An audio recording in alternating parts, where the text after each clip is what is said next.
Guillermo del Toro's The Shape of Water may not boast the century's weirdest sci-fi movie coupling. That honor probably goes to the 2016 Mexican movie The Untamed. If you haven't seen it, seek it out. But Del Toro's vision of human/fantastic creature sex is likely to be the most romantic ever filmed.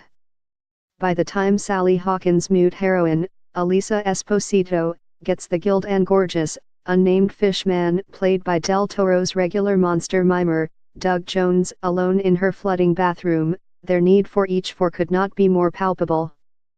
Elisa's association of erotic pleasure with water is carefully set up from early in the film. First of all, female sexuality seen in a natural way is very rare in movies, Del Toro says. It's always objectifying, always serving glamour or a wink-wink perversity. It doesn't exist except from the male gaze. What I wanted to do was show how integral water was to her. When you're blessed to have your first encounter in the bath where you'd been alone, it's a very special repairing of your soul. I land in her bathtub as my place of refuge, Jones says about his amphibious character. Now we have no barriers between us, so our touching becomes a big love scene. It had a purity and innocence to it that communicated volumes, I thought. The bathroom set in Elisa's apartment was recreated in a water tank for when Elisa gets a bright idea for an even more heightened experience. When she stuffed towels under the door, turned the faucets on and flooded the room, we were in the tank, Jones explains. That was about 8 feet of water, so we would have to gather our air at the top while treading water and then dive down to start the scene.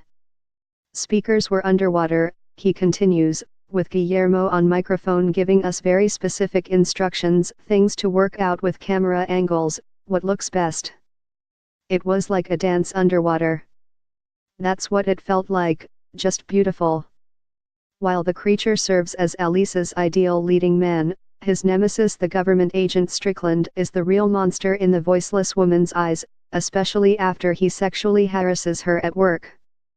With recent mass exposure of sexual misconduct in the entertainment industry and other fields, that scene carries a stronger charge than it was probably meant to when the movie was made last year. Michael Shannon, who plays Strickland, acknowledges the upsetting nature of the sequence, but feels that it adds extra significance to the film. It's important to keep thinking about why people do that, and why they think it's okay to, says the busy actor, whose other planned awards season release, The Current War, has been shelved indefinitely due to the fallout from the many allegations against its distributor, Harvey Weinstein. The fact that that scene is in the movie, it's an honest portrayal of a man who is very screwed up in the head.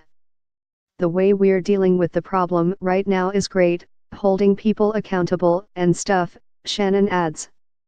But we have to get to the root of it. And as an artist, I feel like it's my responsibility to explore that and keep it in people's thoughts.